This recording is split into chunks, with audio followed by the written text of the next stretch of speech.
Okay. So no one heard anything I said. Let's try again. Good morning, everyone, and welcome. My apologies for being late. Good morning. Morning. We're just going to jump right on it. There was 2 questions from last week, or one was a statement, one is a question, actually. Let's go ahead and jump on those. If you remember what they were, go ahead and state what it is and then your answer. If not, I'll rekindle the thoughts. Mr. Lewis, could I go first? Yes, ma'am. Okay. So the first one was, what date was the debit card introduced? And the Bank of Delaware plotted the first debit card in 1996. And the second one was temptation, and the definition of temptation is the desire to do something, especially something wrong or unwise. Okay, awesome.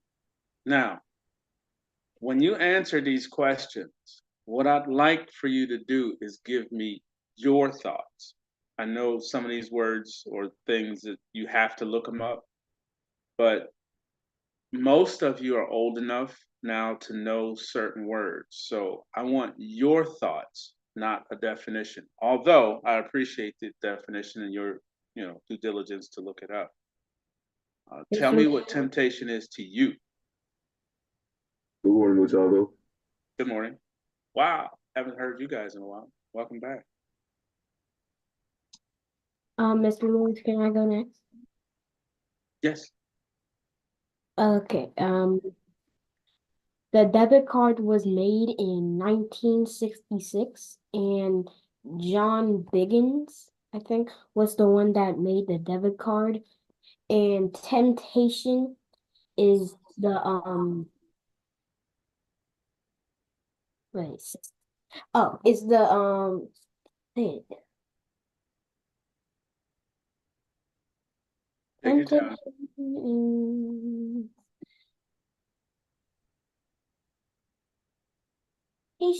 Temptation is the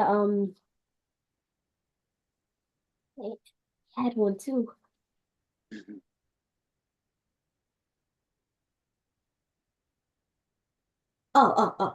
Like it's when you are tempted to do something, even though you will get no benefit from it, but you just want to do it for no reason. Mm-hmm. That's my definition that I had to come up with. Awesome, thank you. Very good work on the check-in. Mr. Lewis, can I go next? Yes, ma'am. Okay, so the debit card was invented in 1966 by the Bank of Delaware, and they adopted it in alternative to carrying the cash and checkbooks. And temptation is the flesh of man being tested to sin. There it is. Awesome. Thank you. Mr. Lewis, can I go? Please. Had to let the little siblings go first. Come on now. So the date the debit card was introduced, it was 1966 and by the Bank of Delaware. Around this time, this is when other banks were working on ATMs in the United States, which was later introduced in 1969. And I would define um, I would define temptation as the insatiable desire to do something. And sometimes I don't think temptation is necessarily like I don't think it's tempted like it's tempting you to do bad things all the time. Sometimes it could just be something little like I'm really tempted to eat a burger right now or something like that. Mm-hmm. And it could also present itself in the form of peer pressure as well and intensify your aspiration to like fit in with the crowd and stuff. Like when it comes to especially people my age with the drinking and smoking, like a lot of people are, tempted to try those things. So yeah, that's my definition of temptation. Sorry, I kind of went into it like that. No. Never use that word, but this is what I want you to do is to elaborate. This is part of communication skills that all of you are going to need. So never apologize for answering the question properly or thoroughly. So that's a strike. But awesome answer, all of you. Anybody else? Thus far, anyway.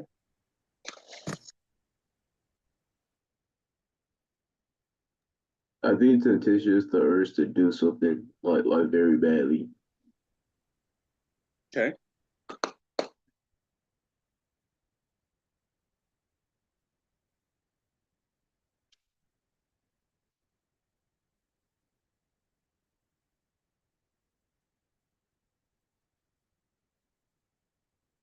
Okay, anybody else? Or is that it?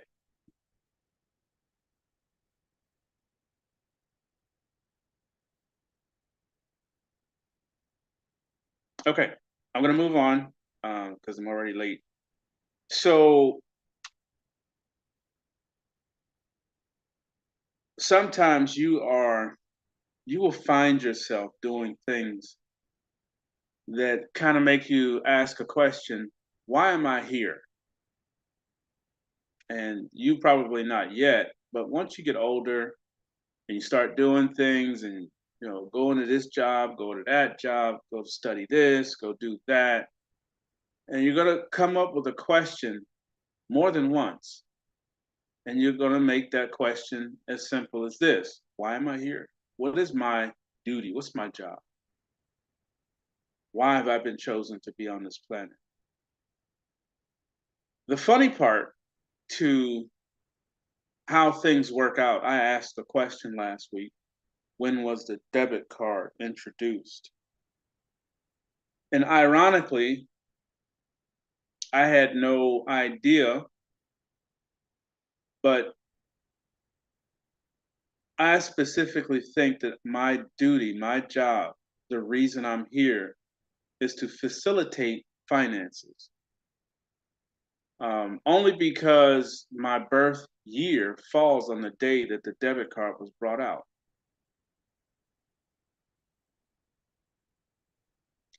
So when you come into a system or you are made available to it, then you take part of it. Just like if you are born on 4th of July, which is a fake holiday. We're just using it for an example. You would be connected to independence or the independence of a group of people or a country. Not knowingly, of course, I had no idea. But when I looked up the same dates or the same thing, I saw it and it all clicked. This is why I do what I do. This is why I'm in the situation or position that I'm in. And it all makes sense. My whole idea of finances is you should start as early as possible, like you got. And the journey, once you know how to use money, what money is and not be attached to it to a point where you forget everything else, then I think you will have a better journey. And this is why I'm doing this class, to give you a better journey than I had. As you heard me say many times, I do everything. I'm skilled in a bunch. When I tell you a bunch, I can pretty much do everything except operate on a human being, seems like to me. But anything physical, anything with the hands, because that's the arena that my family is in. They're artists, they're bricklayers, pipes, plumbing. My entire family, when they were here, were involved in all things hands. So I followed that tune, but I basically did it like this. If I wanted to do something or I thought about it, I wanted to know how to do it thoroughly. So pipe fitting, that's plumbing. Most people have no idea how to sweat a pipe. Just saying that, people look at you like, sweat a pipe? Unless you've heard that term or been around someone who does plumbing, you would not know what that is. I happen to know exactly what it is and the process to do it. But most people would pick up a phone and say, or the dishwasher broke, or the toilet broke, or something, water's running. They would pick up a phone and dial a plumber and have him come to the house and fix it. Me, I would turn off the water, knowing how to turn off the water to the house, because I've built 2 houses. Turn off the water, open the wall, that means drywall work. Okay, so you would have to know how to do drywall, or the wall that you see in your house and behind me, that's all drywall, plaster and cardboard. You have to be able to open it up and get to the pipes. So far, we have talked about plumbing, drywall, that's carpentry. I learned that too. Sweating a pipe, fitting a pipe, basically finding the one that fits and replace it. So when I say you're going to find yourself doing a lot of different things, it's because of the ability to learn. Now, I'm trying to wrap this around where you see it. The introduction to the debit card was, I can say, 58 years ago. 58 years ago, depending on what month it was. But when we ask a question, how long have you been on digital money? We literally have been on it for 58 years and didn't even know it. Or 57, whichever. So you've been introduced to it, you've been indoctrinated to it, and you've been tempted by it. Now, I say that in the respect of the temptation of money is trying to go get as much of it as possible. Where do we get that from? Rich people. Because we see their lifestyle, we see the things that they have, we see the things that they can do without even a worry. So you try to attain that same status. But they, and I say that in a semi-kind way, because not all rich people are nice. Just because they have it, they think that everyone is below them. And that's a mindset, because at one time they were the same. The temptation of finances and or money, or you can't really say money yet unless you're talking about silver and gold coin, because this is not money. at least not yet. Once that changes over and goes into the colorful paper that they're supposedly going to bring out very shortly, then it'll be money because it'll have something backing it. And every country in the world is literally going on to a system called Basel III, Basel IV. Basel III, Basel IV. That is the law and rule for the bank to be forthcoming with its transaction. It also eliminates backdoor deals, people going into rooms talking about very large transactions and what have you, and no one know about it but the people in that room.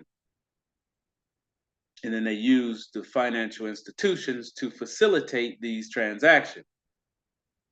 Which Matava, can you repeat what you just said?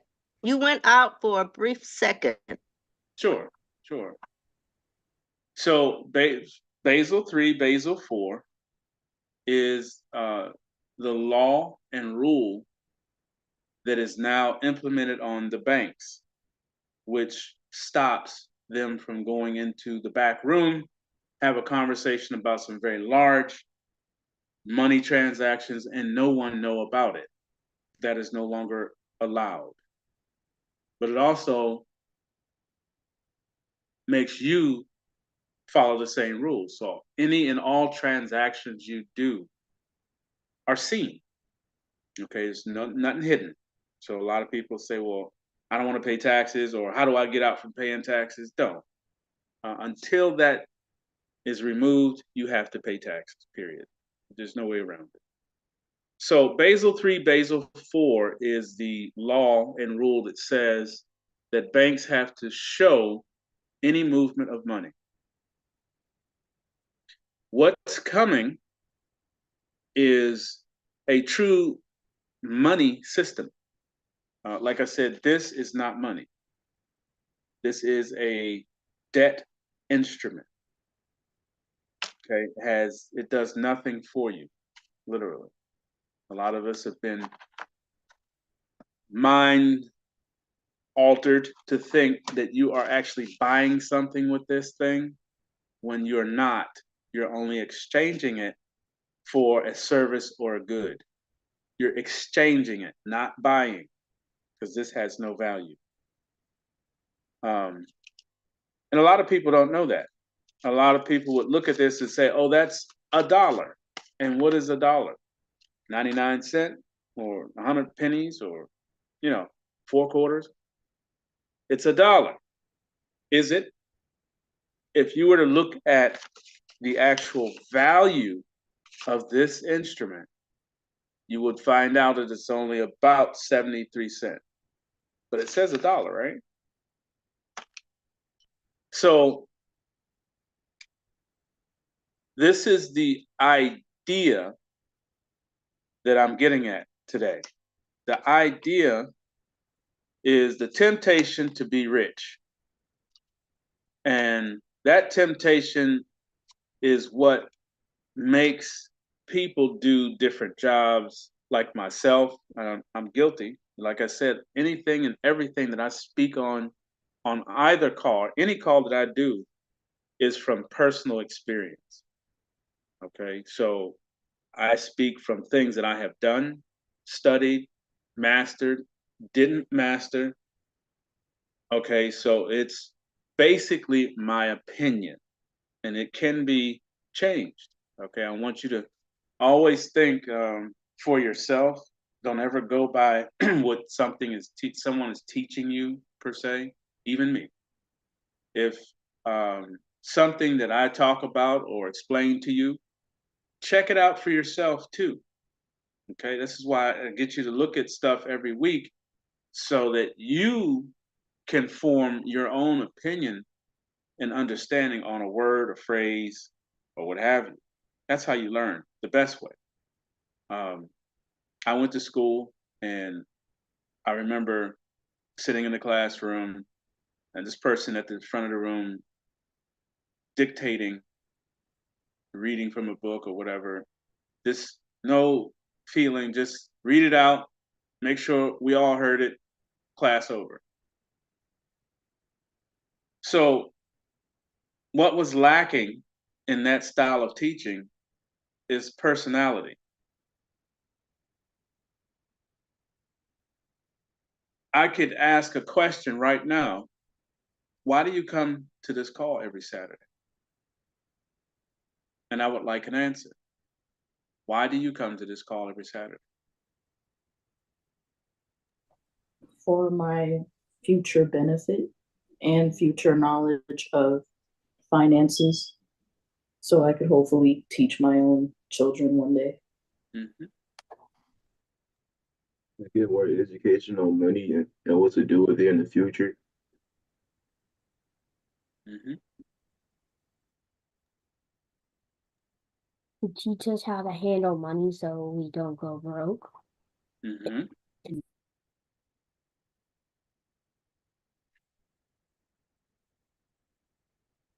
So,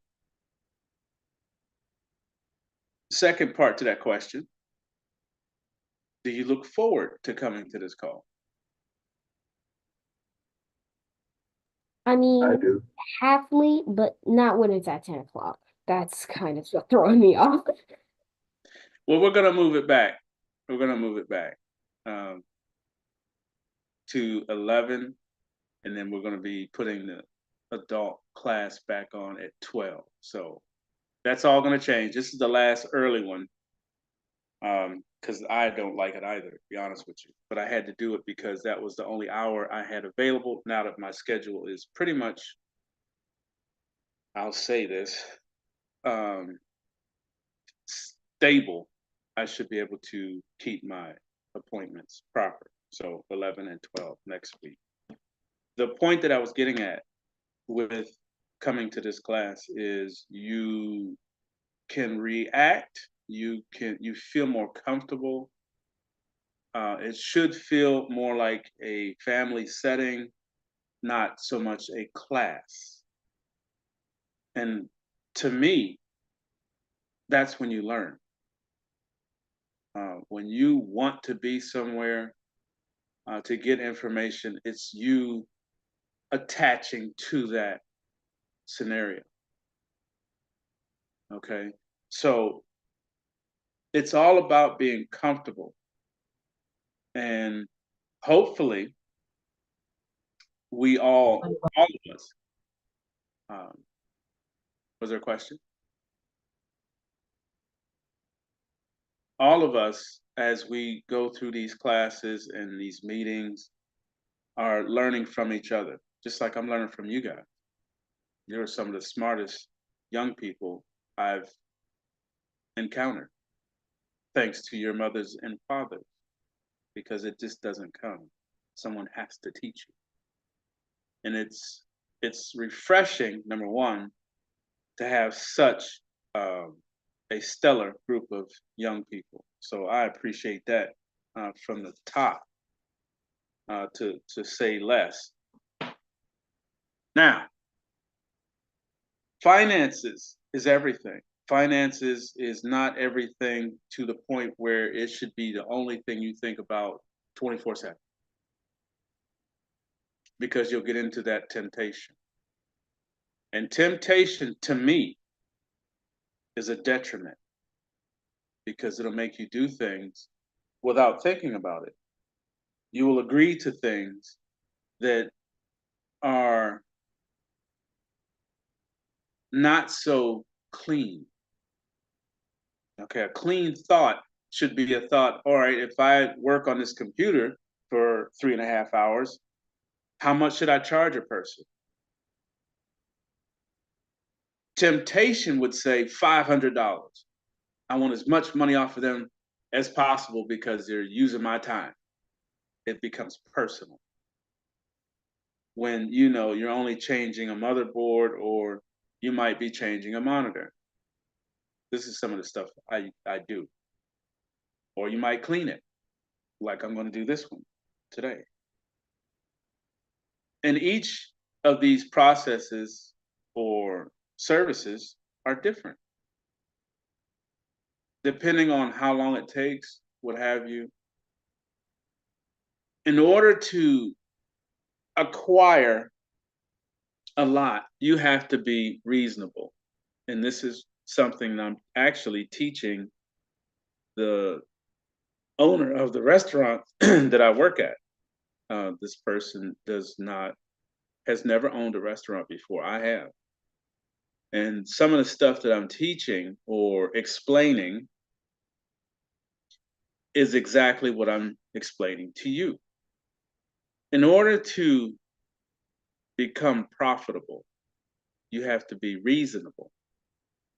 And temptation would say, all right, that hamburger should be, because Burger King's burger is $13, I should be $12.50, 50 cents less. Well, number one, you have to look at two things. What is the exposure of Burger King? Everybody in the United States mostly knows Burger King. You don't even have to advertise. I'm advertising it right now just by saying the name. Who knows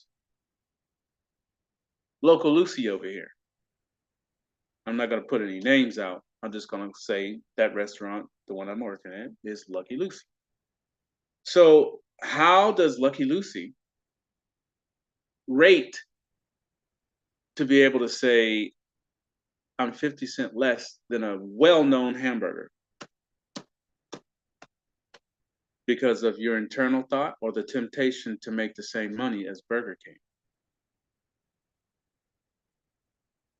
Now, if you look at that same scenario and say, okay, the burger is now at Lucky Lucy's $10.50.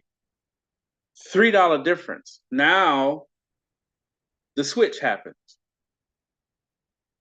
People say, well, Burger King is 13. I can get over here at 10 and I don't have to drive as far. And it's good, it's a good burger. Let's go get it. And then that person go gets the burger. They have a good burger. They're gonna tell somebody else that was going to Burger King.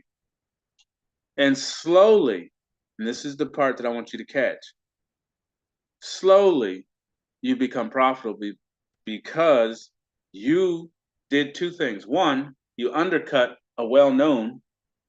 Undercut means go lower than them, servicing the same product. But you have a good product and you're less than a well-known. Then you become well-known because people are going to say, well, it's a good burger over there for $10.50. We don't have to drive all the way up here to Burger King for 13. And Burger King's burgers have changed drastically. The reason why I know that, because my day job, I guess somebody had a birthday party and they bought everybody in the place a Whopper. So everybody got a Whopper meal. And when I looked at it, Burger King's hamburger has changed. It's smaller, it's a different bun, and it doesn't taste the same. I don't eat fast food pretty much anyway, because I cook. So my point here, temptation is a driver that will cause you to do things without thinking about it. And it's not always bad. Temptation can be a good thing. You could be tempted to help somebody.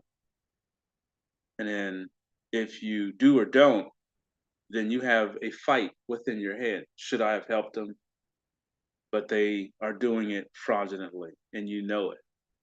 Should you help them anyway? No. But is it your job to judge that person? So it gets into a few different things. That word temptation is really, really deep when you think about it. Okay, enough on that. All right. I wanted to go into something a little different today. I wanted to talk about these banks, the cold storage. And next class, if you guys want to join, I'm going to be going into these a little bit more deeper. The bank has no age limit. Okay, has no age limit. You can go buy a bank. When you buy this bank from the company that makes it, do not buy these things from different companies, Amazon, eBay, because it's cheaper and all that. Sometimes you have to pay for stuff to get quality. Okay. And the main thing about the bank is a few things, really, not just the main thing, but all of the things that I'm getting ready to touch on. Number one, you own it. That's top. None of us can say we own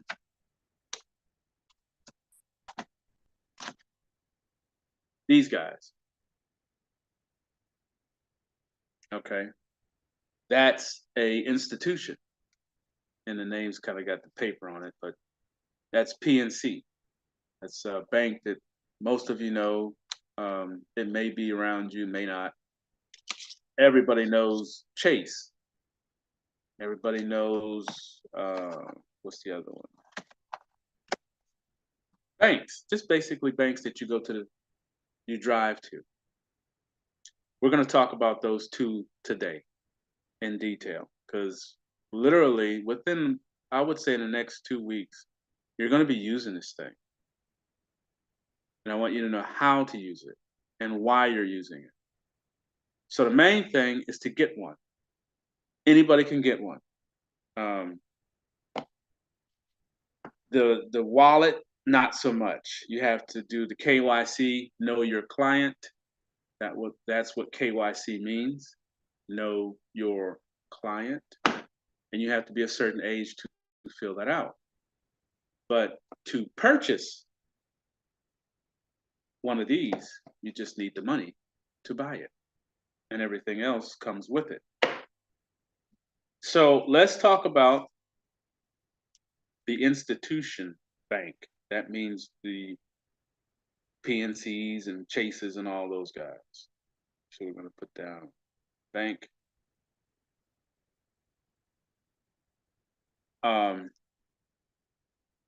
In the very near future, they're all going to change to wealth management centers. So underneath of that, put wealth management center. I don't know if you've gone in the bank with mom or dad lately, or in the past you've seen when you go in the bank, there's usually a big line, people waiting to talk to the tellers.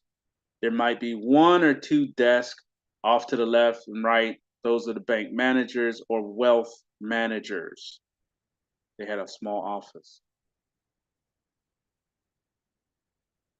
Now, when you go to the bank, if you've been to one lately, when you walk in the bank, there's no more long line of people waiting to speak to the tellers.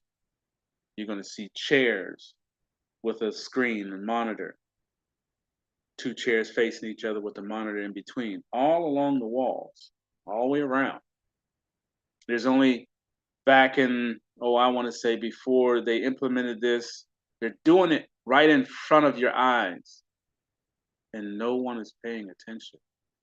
They think, they're just upgrading. They're just remodeling the bank. No, sweeties. They're converting. So before there would be 4, maybe 5 tellers behind the counter that you would talk to and do your checking and banking and what have you. Now it's 2. And the counter is shorter because you're only going to talk to 2 people. Now, what is happening? Why is the bank doing all this remodeling and putting all these chairs and stuff in there where it used to be lines where you would just talk to tellers behind the counter? Why are they doing that? Well, because they're going to become wealth management center BANK is no longer the word. Wealth Management Center is a place where you would take your finances and put it in their hands and say, I want to make money. I want you to find something to do with my $10,000. And then they will go into the computer and go look under this or that and find one and say, well, Mr. Lewis, we can put that $10,000 with, I don't know, Aleve, the company Aleve, and they're doing 40% or 40% on any input. And you would make 40% on $10,000 in the allotted time that they say you can have it. Could be quarterly. So what does that mean that I just said? Well, one, you would bring money to them versus having the money there in their possession. See, what's going to happen is your finances are going to become your work, or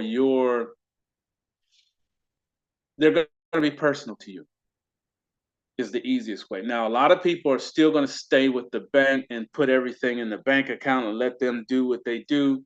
But the difference is because of Basel III, Basel IV, before that was implemented, the bank would take your money. Remember me talking about this? I think I did a scenario with you guys. Let me get my calculator so we could do this real fast. Let's say, for instance, PNC. Let's just grab a number, 400,000 people company-wide. Okay, that's every PNC all over the country. It's 400,000 people. Now, before the rule, Basel III, Basel IV, the bank could use your money whenever they felt like it. And they did every night. Every night. And then sometimes they would do it in front of you because they may not have got enough that they needed. And I'm sure you have heard people say, well, somebody got into my account, somebody hacked my account and debited, let's just pick a number, $150 out of my account. And the bank's going to call you fraud protection. We just want to notify you that $150 was taken out of your account, and we're going to do our best to return it. That's the first red flag. The first red flag is that account is supposed to be secure. That's why you go through all the paperwork and the process to create it. Yes, there are hackers, to the point of understanding what a hacker is. Remember, they have to create an issue for you to believe in it so that they can take money when they feel like it. Has anyone ever met a hacker? No. You've heard about them. You've seen videos about, oh, they're in this dark cubby hole and they have all this stuff and they get into your account. Okay, well, fine. So we got $150 taken. So we take that $150, 150 times 400,000 people. That's $60 million. All right, now watch this. Because they're going to tell every customer in PNC the same thing. Oh, somebody got your account and we'll make sure to get it back. It's going to take 5 to 7 business days. Now, the 5 is a week. The 7 is a week. They say these numbers just to make you feel, okay, well, at least in 5 days, I'll get it back. So now that they've cleared that with you and you're no longer an issue, meanwhile, they have $60 million to go to trade with. And they'll put it in whatever commodity they feel is moving. It could be jalapenos. It could be batteries. It could be whatever. They're in control of all of that stuff. If anybody doesn't think that they own everything, then you're sadly mistaken. So now, they take this $60 million, all right? And because it's them and it was taken fraudulently, they get 100% profit. So now they take the 60 million and then you multiply it because they get 100% profit every day. These things are called bullet trades. They're very short, 7 to 10 days. And then we multiply that by the latest day they said was 7 times 7. Now, what they have made in profit off of 400,000 people out company-wide, that they said, oh, well, Mr. Lewis, we ran into a situation and we, you know, whatever, someone hacked your account and they've taken $150, but we'll get that back to you in 5 to 7 business days. Now that is a total of $420 million that they have made off of that $150 they took 400,000 times. These are numbers. This is the temptation of greed. Now, out of that 420 million, they have to take 60 back out because that's what they took from us. So we say 420 million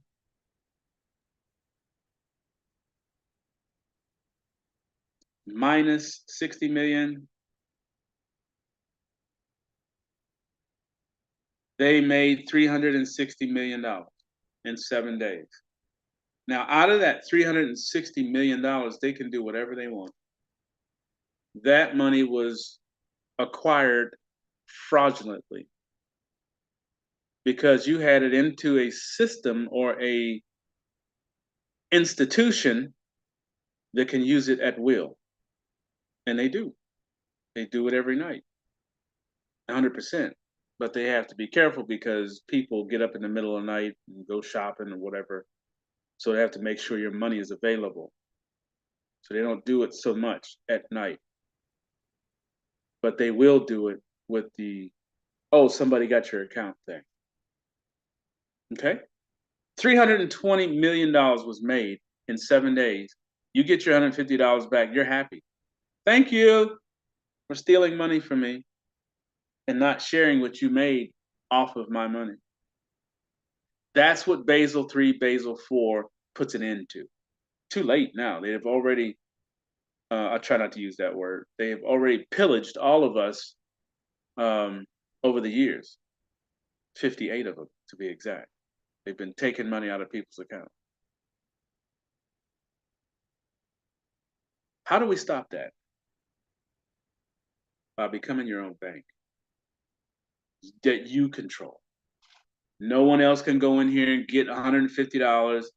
No one can go here and hack it because you're not going to put information online to give them the ability to do so if they exist. I still say that is a fraud myself. I know some very talented computer people and they said hackers don't exist. Hacking comes from companies releasing information. A password is encrypted. They've made movies to make you think that a password can be compromised. They have made different documentaries over the course of life and our time here. Just like a miniature movie that you watch that tells you, oh, there's hackers. They will take your stuff. It's not true. All right. There's always a reason for everything. That's why the reason you need to be in control of your own bank is for that very reason. Also, the fact that you won't have to ask an institution, am I good enough to buy a car? Have I worked long enough to afford a house? Mr. Lewis, I have a question for you. Yes, ma'am. So there are times that banks will like give you back a credit immediately while they like investigate fraudulent charges and things as such. Do you believe that that's a trick or maybe like a tactic they use? That's a tactic. So Okay. you answered your own question. They give you back a what? A credit. Okay, so let's examine that. A credit is a statement of giving, and it is in a digital form, is it not? Correct.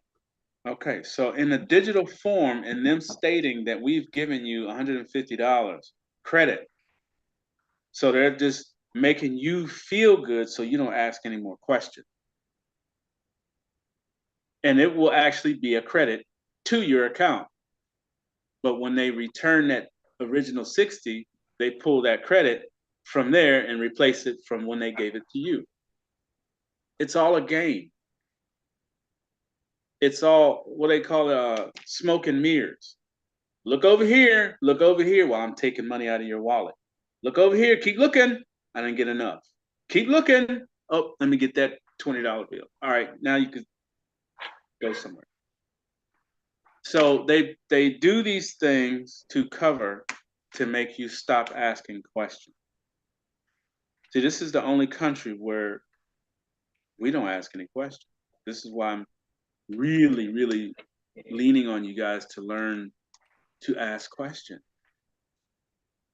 Because if you don't ask, they won't tell. Okay? So owning your own bank squashes a lot of that foolishness. Because you own it, you know what's going in it, when it went in there, because everything's going to have a date on it, of course. But you know what's in there, what's going in, and what's coming out, and when, because you make those decisions, you make those choices, not someone else, or some elaborate story that somebody hacked your account and took this or took that.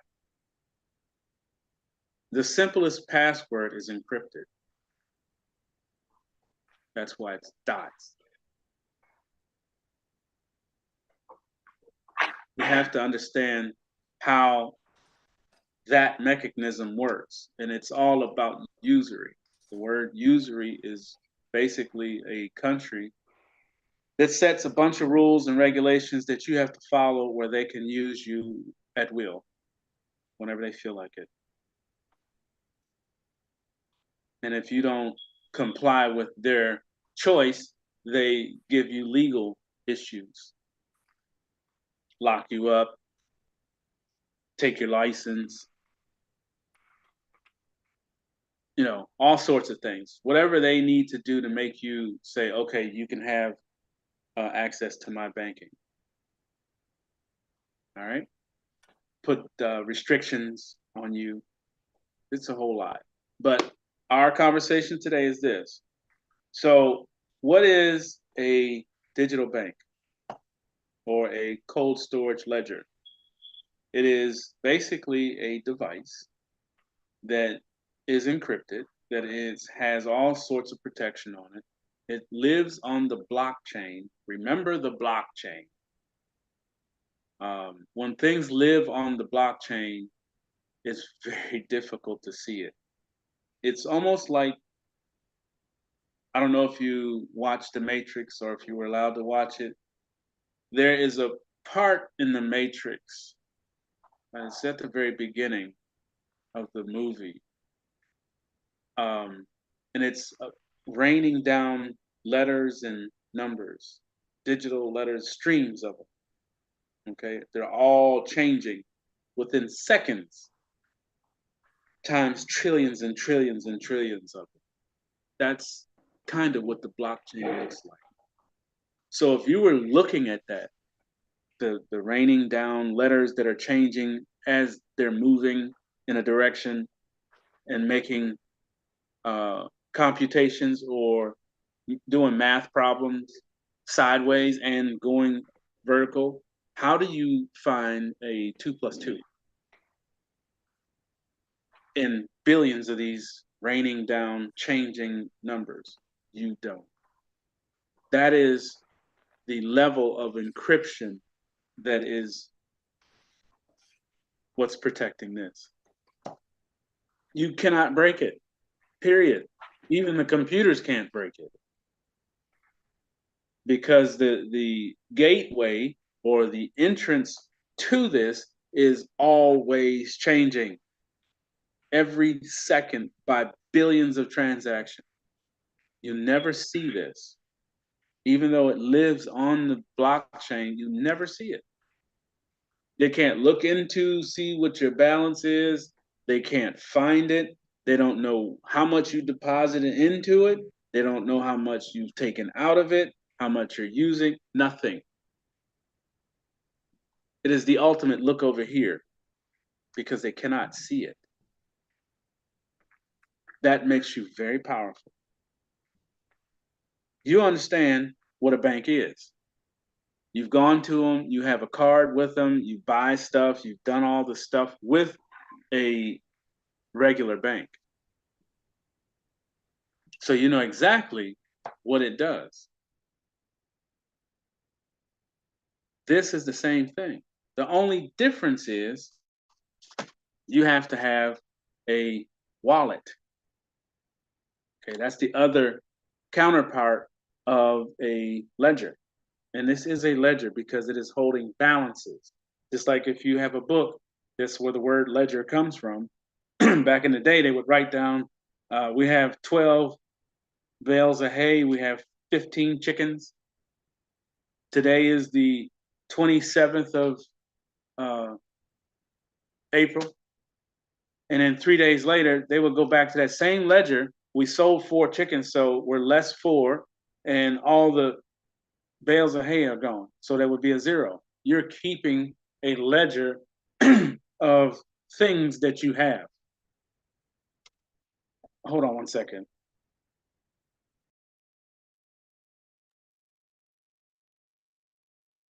I think I need some water. But anyway, it is a ledger, and it keeps record of things that you own. You own, and no one else will see it. Back in the day, the ledger was a book.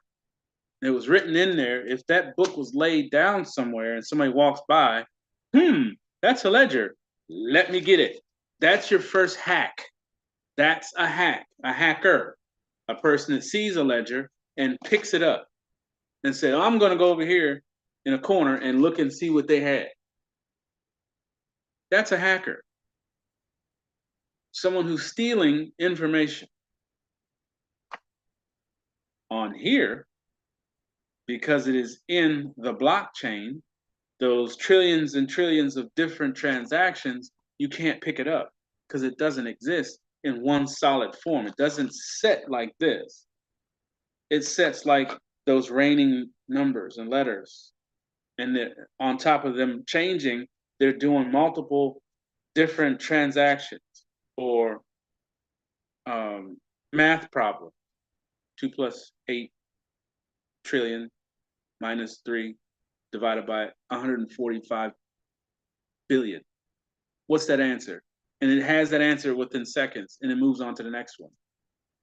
You might have been in that transaction that it was computing when you put $10,000 in your bank. How would someone else see that? Because it was in a mathematical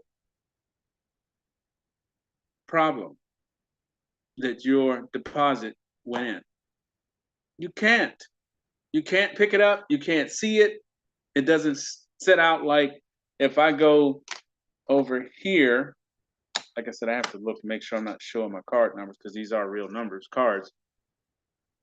Here, when I go to that institution and stick this in the machine, it's going to spit out or show me, oh, well, you have this much in this, and you have this much in this account and in this account, right?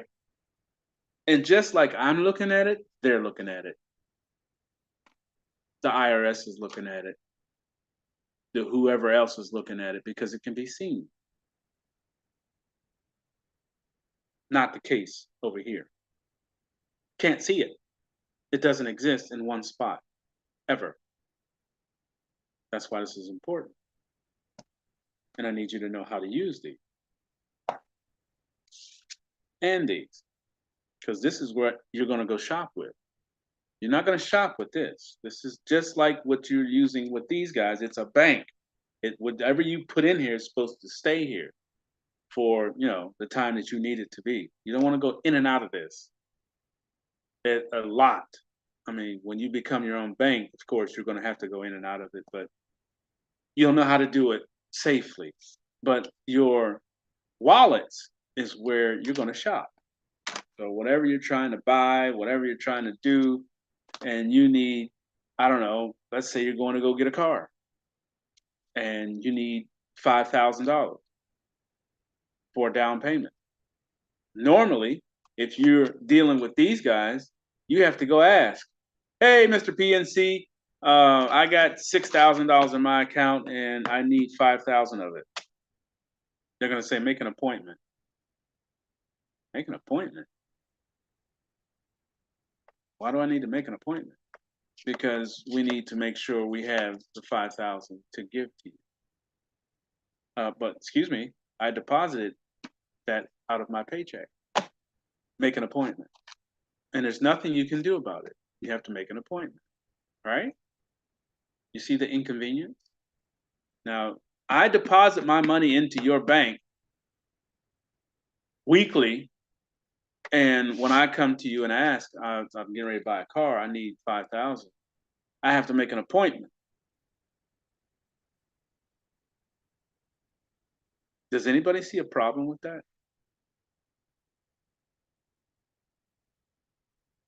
Now, on the other hand, you have $20,000 in your bank, and you need $6,000.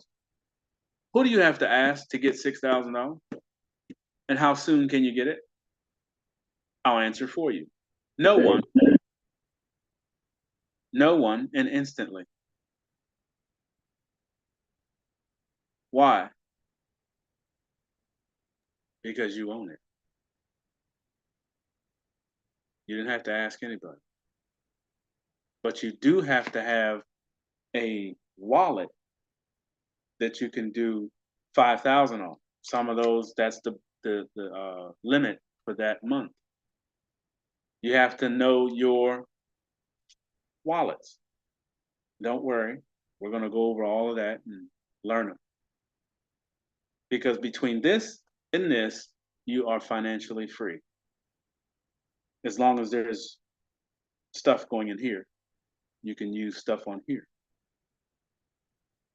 Okay? That's what's coming.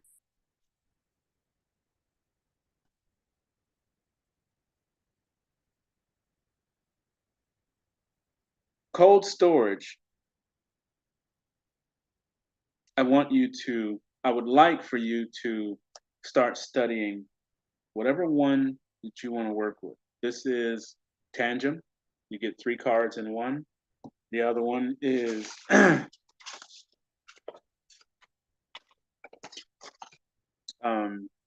Trezor. So currently I have 2 banks. I can bank out of either one. Well, I'll be able to.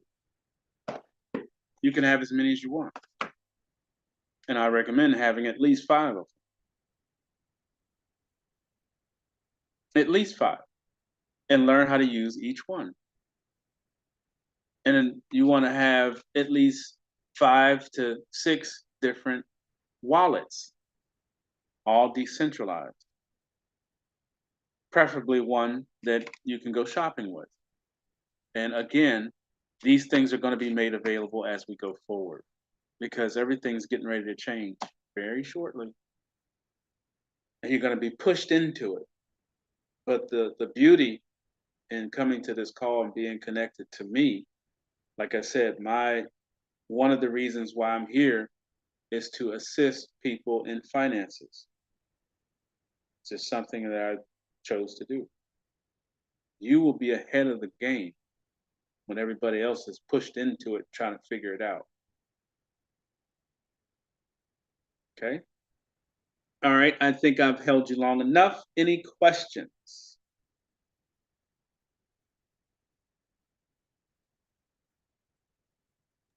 I have a question, Mr. Lewis. How are you again? Blessed and highly favored. Okay, so I don't know how I know I'm gonna get back on this one. So my question is, it's a two-part question. Should I start getting the ledgers for the kids for I don't know if I'll get it for next week, Saturday, but should I start getting it? And secondly, should I pull it from their personal savings? Okay, so the first thing, I would wait just a little longer, because the reason why I say that, I know I just told everybody to go get these things, but they're expensive. And I would say wait, because like I said, you're going to have the means to go get these things without even a question, because we're almost done with the promise delivered. And that's going to facilitate the means to go get these things. Okay. And then in the same respect, the savings accounts that they personally have right now, leave those be until they get to a certain point. I don't know, and do not answer this question, but I would say if it's 10,000 and below, leave it. If it's more than 10,000, move it. Okay, I'm only saying that because we still don't know what these banks are going to do when they have to flip the switch. Are they going to take all deposits because of Hillary Clinton? Because she did make it a law. Now, please listen, and this is what I've been stressing on those who have 401ks. Please listen to what I'm saying to you. She made it a law that the bank, at the conception of failure, when the bank fails completely, the bank owner can assume all deposits.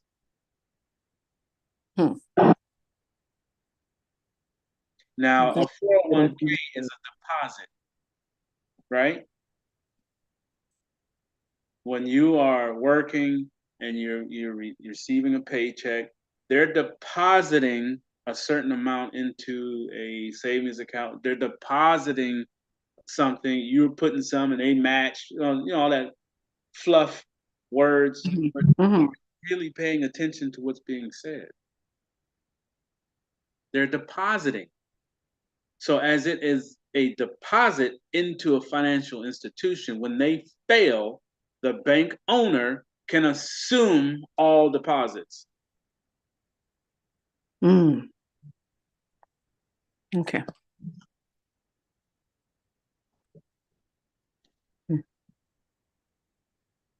It's horrible. Yeah, it's horrible. She's wicked too. Yeah. So that don't surprise me. Right. Well, thank you. Absolutely.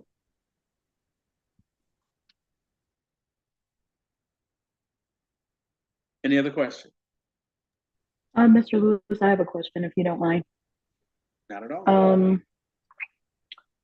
You gave a very specific definition for the ledger. Would you mind giving that again for me, please? Okay, so the difference between the two, or this one? Both of them. Okay, so the ledger is a form of your assets being kept in a specific place. Okay, so the ledger, or a cold storage, is your record keeping, and where it lives is on the blockchain. So it cannot be seen by any institution or any three-letter individual. Okay, that's why they don't like them. That's why they don't want you to understand them. That's why you're learning them. So the difference between this ledger and this one is that this one, somebody can pick it up. So let's say that you're writing down all of your bills and what you paid and how much you have in your account and all that good stuff, right? And you put this down somewhere and forget it. All right? You put it down somewhere and forget it. Somebody walks by and says, "Ooh,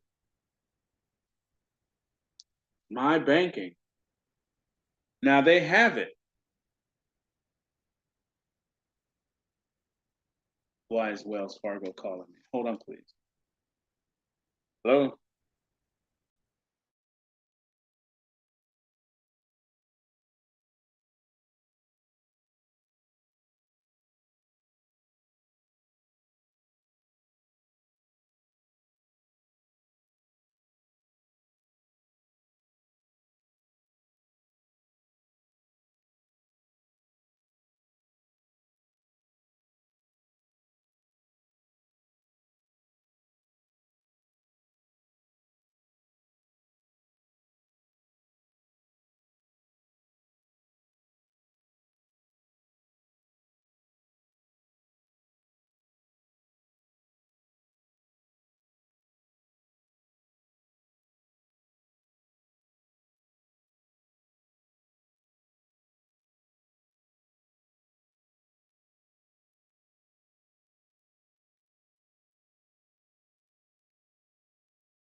Case in point,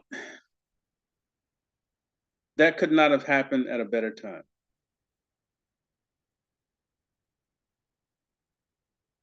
Because of the institution's connection to you and your finances, they can call you, as you've seen, and ask for money that you made an agreement to pay. Okay? I pay my bills in a specific certain way. They're usually 3 days in advance, just like I asked you guys to get into a habit of doing. He calls and says that the account reflects that there's an overpayment. An overpayment. One, yes, it's an overpayment. And believe it or not, he just asked me, why is it every month an overpayment? Do I know what my bill is? See, what they want you to do is pay the bill on the time that they say they want it. Why do they do that? One, because they can extend the payments out as far as possible and get as much interest on these payments as possible. I don't allow them to do it. I'm paying it off early, so they don't get as much interest off of me. I had to learn that. That's not something that you know. Most people get a bill or they get, like this call was about the furniture, and it says, okay, well, we made a deal for you and the bill's only $125 a month. That's it. Really? Oh, great. I don't have to spend a whole lot of money for my furniture. But if you look at that transaction, if it's $125 and there's 70 payments or whatever it is, how much interest do they make on that? 40%. If you take that same 125 and turn it into 250, you've cut off half of their income. So they're going to call you and say, well, why do you keep paying 250 when the payment is 150? That was the agreement. I understand. That's how I pay my bills. And it's 3 days early. So there's really no issue. Have a great day. They can't stand me. And that's the way I like it. And that's the way I do all my bills. And they all do the same thing. They all call. Why do you pay this when it's that? And da-da-da-da. That's the way I pay my bills. I don't get nasty with them. That's the way I pay my bills. Have a great day. It's not late. There's no conversation. And I don't stay on the phone, as you see. I get them off the phone. Because the longer you talk, the more you say, the more they use against you. Okay? So remember that. Always 3 days ahead, and if you can, double up. Getting back to the ledger. If someone walks up, Jaden, and sees your ledger that you've written down all your stuff, passwords, or what have you, they get this book. They can run off somewhere and start going into the computer and get all your stuff, right? They see how much money you have that you've written down. Hopefully it's, right. And with you, I'm sure it would be perfectly right. Now they have access to your finances and what you wrote in your ledger. That's a paper ledger. That's the old style. The digital ledger lives on the blockchain. No one can see what's in it. No one can see what goes in or out of it because all the transactions happen on the blockchain. The blockchain, if you've ever seen the movie The Matrix, the intro, you don't even have to watch the movie, really. If you just put it in YouTube and just do the Matrix trailer, the intro is a bunch of letters and numbers raining downward. That's how computers read and write. They write downward, down. And each line, there's a letter, number, and they all change within seconds of changing. Now imagine that 1 trillion times. And then as they're raining down, this way, they're making math problems going across. So now you got a crisscross of things happening within seconds of each transaction. And inside of one of those transactions, it could be 500 billion multiplied by 3 divided by 840 billion. What's the answer? And it happens instantly. Within that transaction, you move $10,000 to your ledger. It was part of that transaction or part of that multiplication situation. You would never see it, ever. That's the protection that you have using a digital ledger.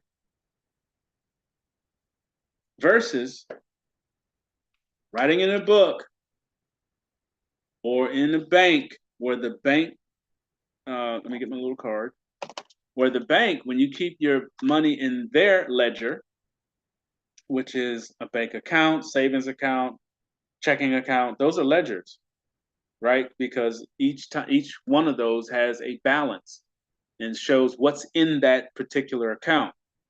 That's a ledger. The difference is this ledger is seen by all, the bank, the tellers, whoever else, whatever else. So if you have a specific amount in your account, people like the Wells Fargo call and say, why are you paying your bill like this? Because I choose to. First of all, why are you asking? That's the first question. If it's not late, leave me alone. But they have to call. They want you to do those payments the way they said do it. I don't run like that. I'm an Aries. I run out front. And I know that. That's who I am. Everybody's not an Aries. A true Aries is going to run out front. And we like to set certain things and run by that, or by an idea that makes sense. Once you know finances, these ledgers, you have to pick which group of ledger you want to be in. Do you want to be in a paper ledger that someone else has access to? Do you want to be in a controlled ledger where this institution controls what you buy, when you buy, where you buy it, and how much you are worth? Or do you want to be in a digital ledger that you own, that you control, that you use whenever you want to, for as much or whatever amount you want to, without asking for permission to do so? In that digital ledger, you have your digital card, just like their card, but they see what you do. Over here, when you come out of here, these two only see what you do. Now, if they really, really, really, really wanted to check you and, try to find out what you're doing, then they would find out by the use of this. It is a ledger per se that is using Visa. Okay, Visa or MasterCard. Okay, those are their institutions. There's no way around that. But like I said, if they really wanted to find out what you're spending, they would really have to investigate. And I don't see them being around long enough to do any of that. Because when this switches and changes over, everybody's going to have one of these, but everybody's not going to know what to do with this or how to use it or these. See, you got a jump start on everybody by being on this class, because this is what your money's going to. Yes, there will be a paper, supposedly some colorful thing. I haven't seen it yet. They're supposedly at the bank already. Don't know whether that statement is true or not. Again, you can't believe these individuals because they've been lying to us all along. Why would they not continue to lie? But one thing that's not a lie is this right here. So you have to understand how to use it. And this is what's going to facilitate you being able to pay your bills, do whatever you need to do. These two things right here, and the knowledge that you're learning, how to use these two. Will you no longer need these guys? I wouldn't say that. I would leave a little money in there just to see what they're going to do. I said a little money. Just to see what they're going to do. Because when they flip the switch and go to a asset-backed digital currency, you will no longer need a bank because they already know these exist. Of course they know they exist. They know, but they're also banking on you not knowing how to use these. That will not be the case as a participant of this call. I hope I didn't go too long, Jaden. No, not at all. Thank you for your response. Absolutely. Any other questions? Hi, Mr. Lewis. I have a question. Yes, ma'am. It's a three-part question. Why do you think the majority of bank customers don't recognize the change that is happening in the bank? And because the people don't recognize this, who does it benefit and how? Okay, so the reason they don't recognize it is because they're programmed. Most people don't even know what, well, I would ask you a question. Watch this. I'm going to show you just what I mean. If I was to say to you, what is quantum financial? What would be your answer? It would have to be something about quantum and then money. I think.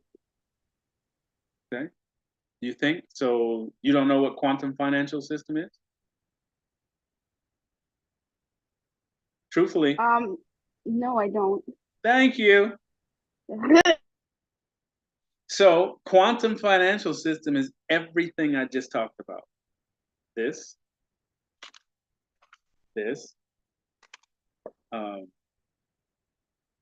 the money switching, the evolution of money has moved from trading to paper. Well, actually from trading to silver and gold to paper to the digital 66. And then now it's going to go into fully electronic digital currency, which is the quantum financial system. And that is a digital money, either currency and or a paper that is backed by a commodity. So the quantum financial system lives on the blockchain. So remember the blockchain. Whenever someone says quantum financial system, they are talking about the blockchain. That's where it lives. Those transactions that I was talking about, that's the quantum. A quantum computer does those really, really big math problems, like I was just talking about. A string of letters and numbers, and then within those strings, the sideways is the math problems where your ledger lives. That's the quantum. Okay, the quantum is a quantum computer. It's like the granddaddy, brand new computer that is all powerful. If you've noticed, a lot of things are going digital. That's, like I said, you've gone through one evolution. Now you're getting ready to go into a second evolution of money. And it is in quantum financing or quantum computing. So the first part of your question was, why don't people see it? Because they don't ask questions. And they refuse to learn something new. They think, oh, we have this. That's all we need. This is our money. They don't know of anything else. They don't want to know of anything else. Ask somebody if they know what a quantum financial system is. Ask your teacher. I guarantee you she or he is not going to want to go into that conversation because they don't know. And a lot of that is coming from something that a lot of people do, and I don't, for that very reason, is they watch television. And television tell a lie to vision. When you break down the word and understand what it is a programming system. And a television will tell you a lie into a vision and make you think you follow along with that. You notice how many commercials you see if you watch television about banks? And the reason why I say that is because they have infiltrated the computer. YouTube is what I watch to learn stuff. That's what I watch. Everybody's not me. But even on YouTube, there's commercials now. The same ones that used to be on TV, because a lot of people don't watch television. A lot of, like me, I moved over to something that's going to teach me something, YouTube. And when I'm watching something to learn something, they interrupt with a commercial. And I've seen Chase commercials. I've seen Fifth Third Bank commercials. And within that commercial, there's a technology called teleprogramming. And teleprogramming is a signal bedded into the commercial that hypnotizes you, in lack of better words, to program you to think about Chase Bank. Okay? It's not so literal where it says, you have to go to Chase Bank, you have to go to Chase Bank. It's not like that. Similar, but as you watch and you see that commercial over and over, a little piece, every time you see it, a little piece eases in here and says, you need to work with Chase Bank. That's called programming. That's why they call television. It used to get a TV guide. I'm giving away my age, but you guys know how old I am. It used to have a TV guide that would explain what TV shows were coming on. Then they took the TV guide away and started with commercials. And they gave away the answer right in it. Program. Your program will be on at 12. And you get on at 12 o'clock. You are programmed right then to what time to be there. So your question is, how is it that they're not seeing it? It's because they're programmed not to see it. They are programmed to think that this is what you're supposed to use. Just like when I hold this up, everybody in the back of their mind says, he's holding up $1. Am I? The programming makes you see $1. The actuality is 73 cents. So that's, I think, the first part of your question. The second part is how in the programming and why, who makes out, who benefits? These guys. Because as long as you're in here with them, they control your finances. They control what you do, when you spend it, how much you spend. They can shut it off when they feel like it. Or if the network is down, you can't get in. Let's say it happened to me the other day, as a matter of fact. I was at Lowe's getting the fertilizer for the flowers. I get up to the line. All my stuff is on my phone. So I log into my phone to turn the card on.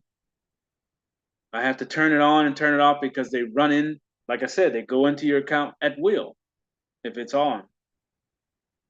PNC allows you to lock your card. Wells Fargo allows you to lock your card. So when it's locked, nobody can do anything unless it's a transaction that you do, like your rent. If you set your rent up on an auto debit, then it would pull that without interference of being it locked or not. But how do they benefit? Simple. They have control. If this card is where my money is, and like I said, I was in line, getting ready to cash out. I logged in, turned the card on, or I couldn't log in. So I couldn't turn the card on so I could make my purchase. Okay? So I had to wait. I had to go outside. I had to tell people, because I'd already rang everything up. I tell the lady, I got to go outside and unlock my card. So she's like, okay, go ahead. So I go outside, I go back on the phone, I pull up Wells Fargo, try to log in, network error. Now I'm wasting time at the store. I'm not able to get the things that I need to take care of my home and do what I'm doing. So I'm inconvenienced, right? In the meantime, I can't use my account. And that means they get to use my account until the network allows me to log in. How else do they benefit? Simple. If you have funds in here, who has them? They do. You don't. I couldn't leave the store because I couldn't pay for the items that I put on the cart because I was using a card. Now, had I had cash in my pocket, I could have handed the people the money and been on my way. But I try not to carry cash because of another programming. People, robbing folks, but that is actually a true thing because of the lack of money. You're going to see more of that eventually because of the lack of money. Okay? I hope I wasn't too long. And did that answer your question? Yes, it did. Thank you so much. You're welcome. My apologies, Mr. Lewis. I have another question for you. You mentioned quantum financial system. I never heard of that before until today. But do you think that the evolution of the quantum financial system was set in place from the moment the first debit card was introduced to the public? Mm-hmm. So everything that we have gone over is an evolution. And if I have not said that word to you all, I apologize. But this is to get, this whole class is to get you ready for the quantum financial system. So let me put that as one of the homework things. Just put it in YouTube or on Google, quantum financial system. If you put it in YouTube, you're going to get a video. If you put it on Google, you're going to get a breakdown of it. Don't take too much of it as literal information, other than the fact that it is an evolution to the next money system. The next money system is digital. Okay, not crypto, digital. It's already been digital since '66 when the first card was introduced, the debit card, because it's using digits. It's using a ledger within the bank itself to keep a record of what you have on each account. That's the first ledger. Okay. So the quantum, the difference between the quantum financial and the other systems, all of the other systems, is the fact that it lives on the blockchain. The quantum financial system itself is on the blockchain. And when they gave you a debit card for the first time, they took you digital. But most people don't get it. Just like I ask this question all the time. When you stick your card into the ATM machine and you put in your 4 digits, you put in your passcode, and then on the screen pops up what? Digits. Okay, it'll say balance, checking balance might be, $55. Your savings might be 300. Your whatever, if you have sub accounts, which they don't even do that anymore. I've been getting a lot of feedback when I ask everyone to go get sub accounts that the banks don't do sub accounts. But they do recognize accounts under one another. Same thing, just different words. But what I'm getting at is when you put that card into that ATM machine and you put in your 4 digits, up pops on the screen these accounts with certain said amounts in them. My question to you, what are you looking at? You are looking at a $sign, or it may not even put the $sign. I don't do it, so I haven't looked. But you're going to see checking account, $50. Are they showing you 2 20s and a $10 bill? Are they showing you 5 10s? No. They are showing you digital $50.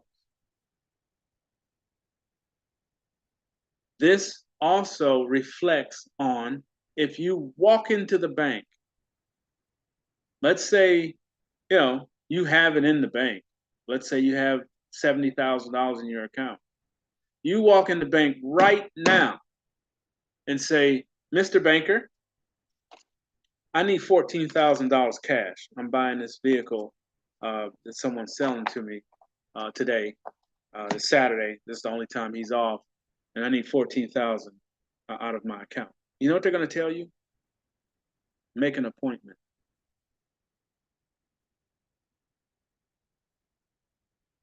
Make an appointment? Yes, you have to make an appointment to withdraw that. Why? You have to make an appointment. They're not going to answer. You know why they're not going to answer your question? Because it's not in the bank. This is the part everyone has not picked up yet. They can do small amounts. They keep maybe 250,000, if that, in a bank. Might even not be that much. You have to make an appointment because they have to check you out first, even though you have it in the account. It's sitting on your digital saying that you have 70,000, but you want 15 or 14,000 cash. Banks don't carry money, not anymore. They used to, not anymore. They have to move it from a institution that has large amounts of cash, and they'll ship it to that bank that you're at. But they can't do it while you're standing there, because then you would be aware of how they operate. There's no cash in the bank, sweetheart. None. Very little. They could do $300-400. People cash their checks. It's no big deal. When you start talking about anything over $10,000, remember that's the cutoff point. And they won't even let you walk out of there with 9,000 cash.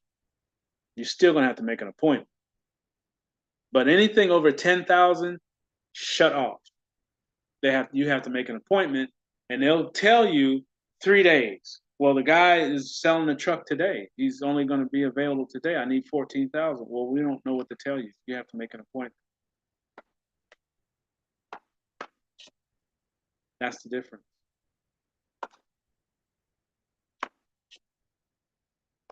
Good? Yes, thank you so much. You're welcome.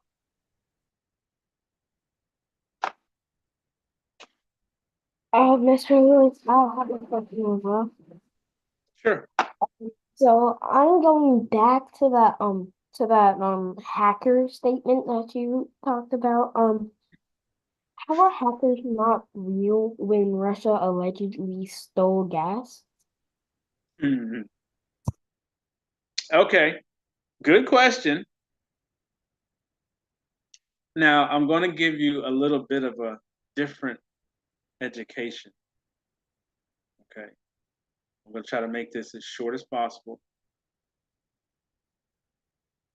Remember me talking about programming. Keep in the back of your mind everything that you hear on television, on YouTube, on the computer, especially the news. Okay. This is going to ride over your head just a little bit, but just try to hang on to the cart. Different countries and different people that run certain countries have agendas. An agenda is a plan of action that they want to carry out.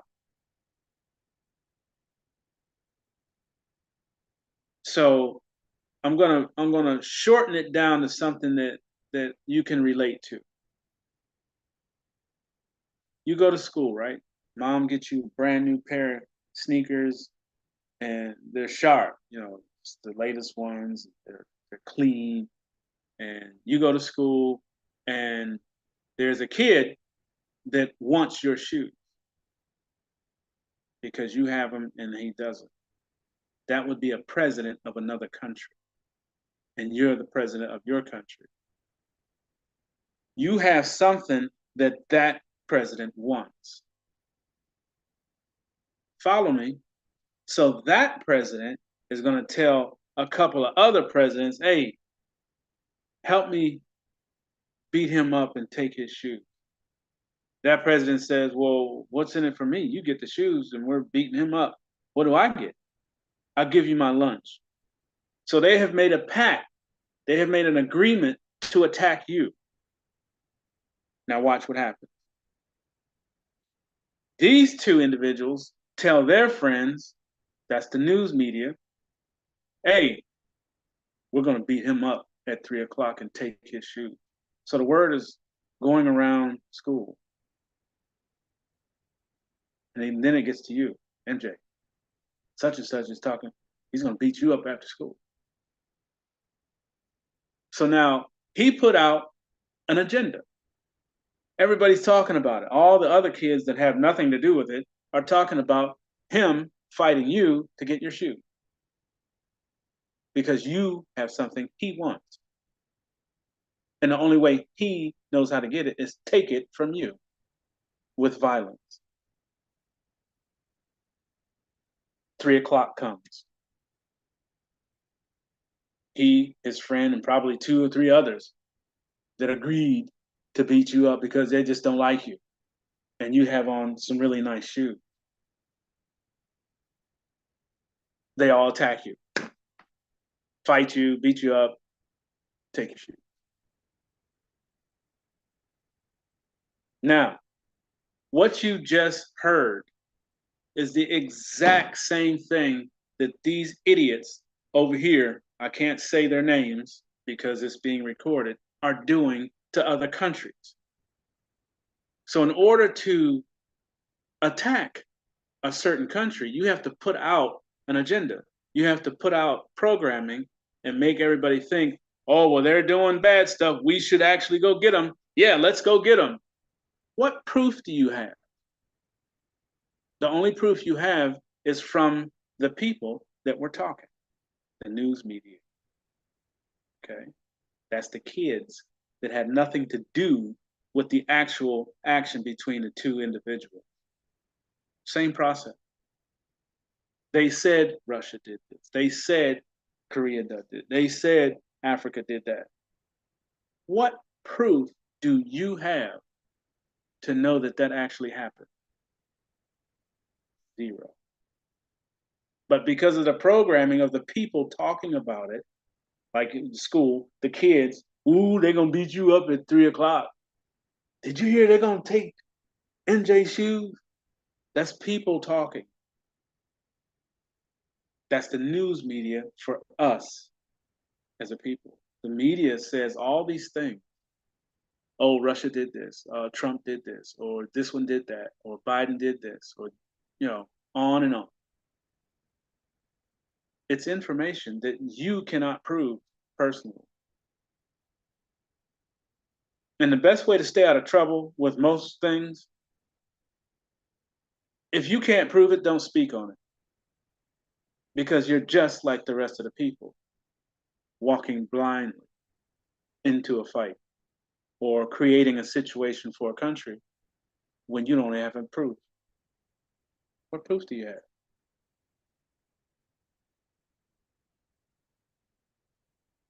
I hope that helped.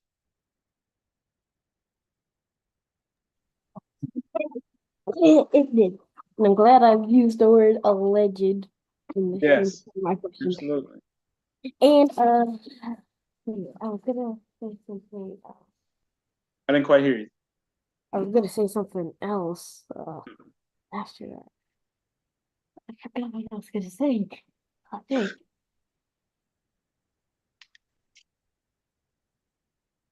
What's it? I forgot what I was gonna say. But Okay. thank you, Mr. Lewis. You're welcome. You're welcome. All right. Anybody else? Any other questions?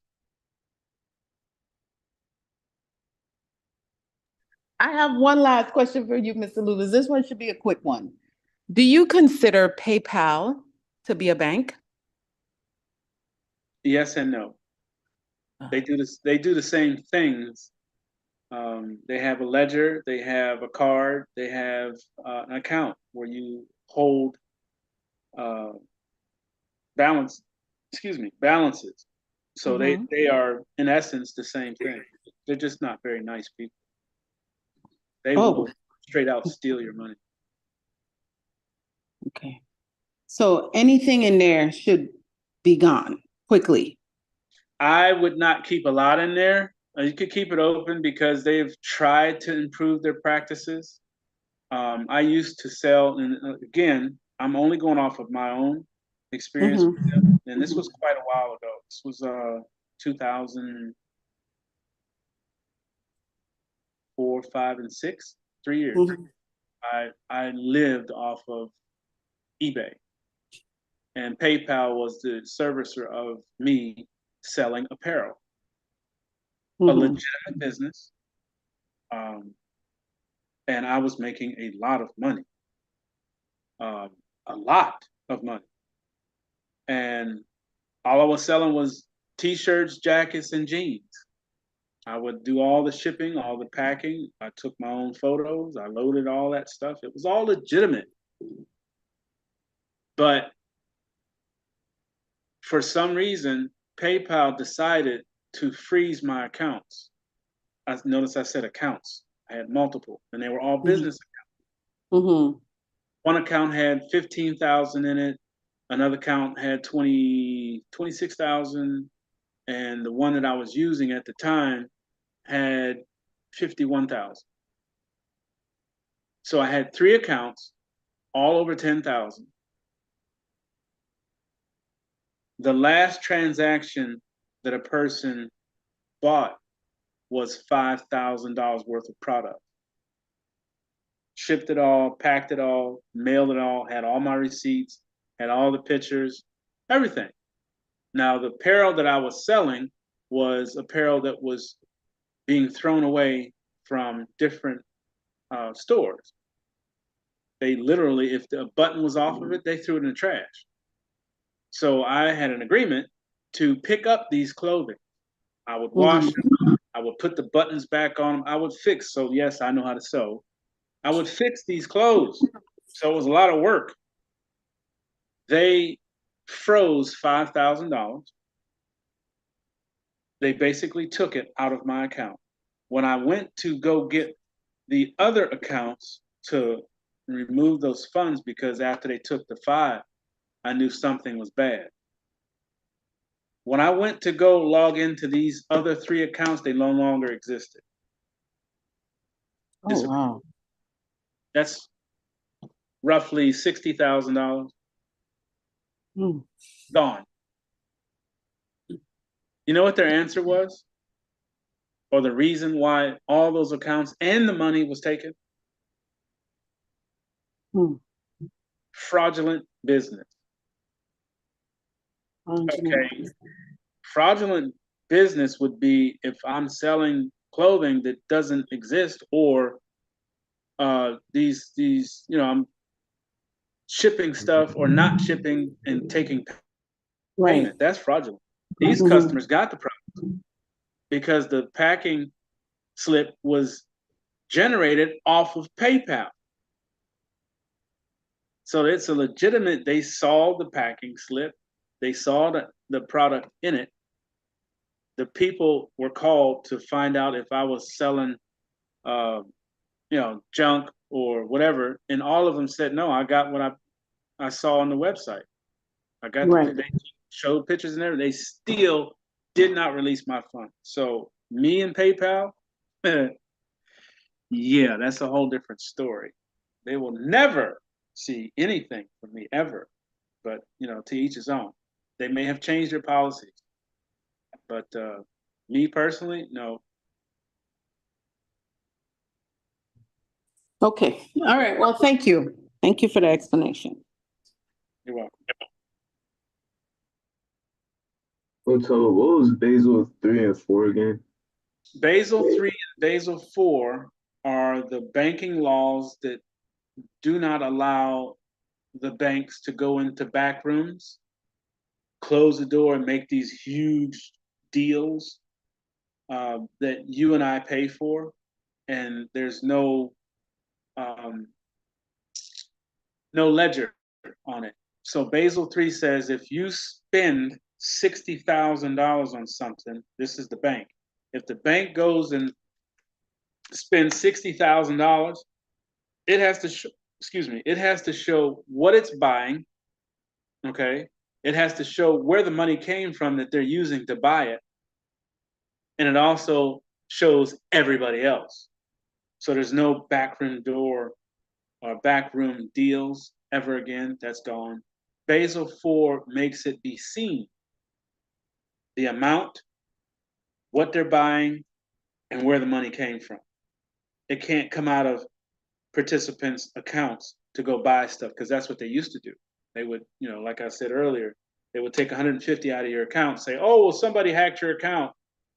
But they built up out of that one thing $60 million. So now they can go buy guns for $60 million. They can send, you know, they take that 60 million, go to trade with it, and they came out with 320 million. Okay, they had to put 60 back. So 320 million that was generated off of your money in secret to send weapons or to buy babies or to traffic girls. All this bad stuff that's happening costs money. So those kind of actions are no longer allowed. That's what Basel III, Basel IV did.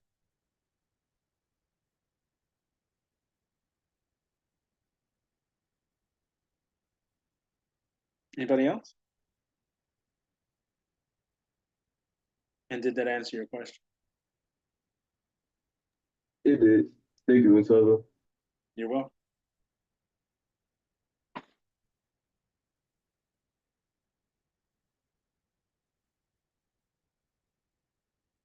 All right, that it? We're good? Time to go to church and lunch and all these other things. All right, let me go ahead and stop YouTube.